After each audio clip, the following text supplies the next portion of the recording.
یاد رکھیں یہ الیکٹورل سسٹم جمہوریت کا دیا ہوا ہے. جمہوریت کا الیکٹورل سسٹم اسلامی نہیں ہے. جمہوریت جسے الیکٹورل سسٹم کہا جاتا ہے وہ انتخابی ہے. اسلام کا سسٹم شورائی ہے. زمین آسمان کا فرق ہے. انتخابی میں الیکشن ہوتا ہے, شورائی میں سلیکشن ہوتا ہے. الیکشن اور چیز ہوتی ہے, سلیکشن اور چیز ہوتی ہے. سلیکشن دیکھ بھال کے سلیکٹ کیا جاتا ہے, الیکشن آنکھیں بند کر کے ہوتا ہے. کسی کو پتہ ہی نہیں ہوتا کیا ہو رہا ہے.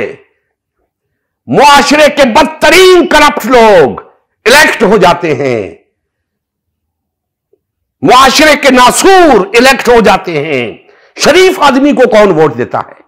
ایماندار آدمی کو ووٹ کون دیتا ہے؟ الیکٹ وہی ہوگا جو معاشرے کے اندر اثر و رسوخ رکھتا ہوگا. عالم دین کو کون ووٹ دیتا ہے؟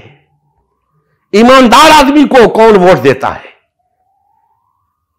اور پھر جمہوریت میں گدھا گھوڑا برابر, سب کا وزن ایک جیسا. ایک شخص بہت بڑا عالم ہے, بہت بڑا سکالر ہے, بہت بڑا سائنسدان ہے, اس کا ووٹ بھی وہی. ایک شخص جسے کچھ نہیں پتا, معذور ہے, جاہل ہے, آنکھوں سے اندھا ہے, کانوں سے بہرا ہے, اس کا بھی وہی ووٹ ہے. اس کا بھی وہی ووٹ ہے. کوئی موازنہ نہیں. اگر ایک طرف 49% معاشرے کے باکردار لوگ ہوں اور دوسری طرف 51% معاشرے کے باکردار بے کردار لوگ ہوں, بدماش لوگ ہوں, سمگلر ہوں, مافیاز ہوں, تو حکومت ان کی بنے گی,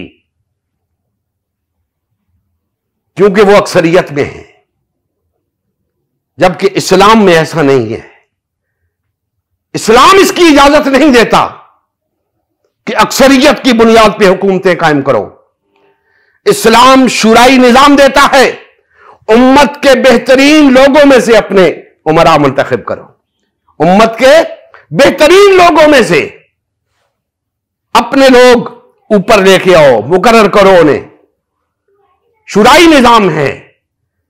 سلیکشن میں بھی غلطیاں ہوتی ہیں, سلیکشن میں بھی غلطیاں ہو سکتی ہیں, لیکن ایسا نہیں ہے جیسا الیکشن میں ہوتا ہے, جسے چاہا جتوا دیا, جسے چاہا ہروا دیا, پوری حکومت خرید لی, پوری حکومت بیچ دی.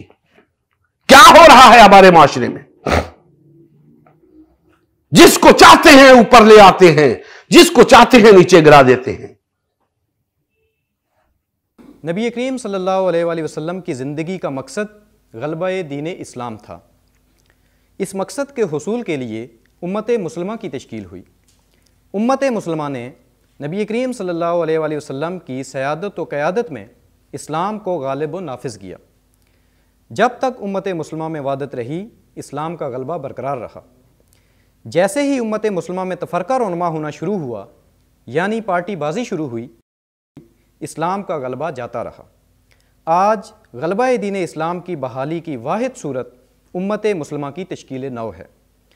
الحمدللہ ہم نے غلبہ دین اسلام کی بحالی کے لیے اللہ کے رسول کی جماعت امت مسلمہ کو بحال و فعال کرنے کا بیڑا اٹھایا ہے. یہ ہمارا ہی نہیں, ہر کلمہ گو کا اولین فریضہ ہے کہ ہر قسم کے باطل اور طاغوتی نظام کے خلاف اٹھ کھڑا ہو اور غلبہ دین اسلام کی بحالی کے لیے فرقہ واریت اور پارٹی بازی سے کنارہ کش ہو کر صرف اور صرف امت مسلمہ کو بحال و فعال کرنے میں اپنا تن من دھن لگائے. اس مشن کا حصہ بن کر اپنا فرض منصبی ادا کیجیے, حق مسلمانی ادا کیجیے.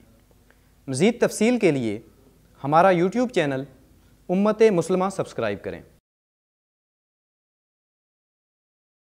ہمارا فیس بک پیج امت مسلمہ کی تشکیل نو لائک کریں، اس پیغام کو زیادہ سے زیادہ شیئر کریں۔ سوال و جواب یا فیڈ بیک کے لیے ہمارا واٹس ایپ گروپ یا میسنجر گروپ جوائن کریں یا اس نمبر پر رابطہ کریں۔ نمبر اور تمام لنکس ڈسکرپشن میں بھی موجود ہیں۔ جزاک اللہ خیر۔